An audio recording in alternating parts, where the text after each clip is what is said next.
சொல்லி இருக்கிற தேவனே, எனக்குரிய வாக்குத்தத்தத்தை எனக்கு தருவீராக. என்னோட நீ தனிப்பட்ட விதத்தில் பேசுவீராக, என்னோட இடைபடுவீராக, என்னோட இடைபடுவீராக.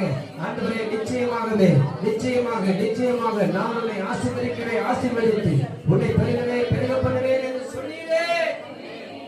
என்னை ஆசீர்வதியும் ஆண்டவர், என்னை பெருக பண்ண மாட்டேன்.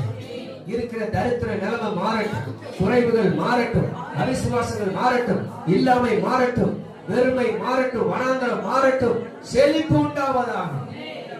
ஆவிக்குரிய செழிப்பு, பூமிக்குரிய செழிப்பு இயேசுவின் நாமத்தில் உண்டாவதாக. அப்புறம் பார்க்கலாங்கிற நிலைமை மாறி செல்வ செழிப்பு உண்டாவதாக.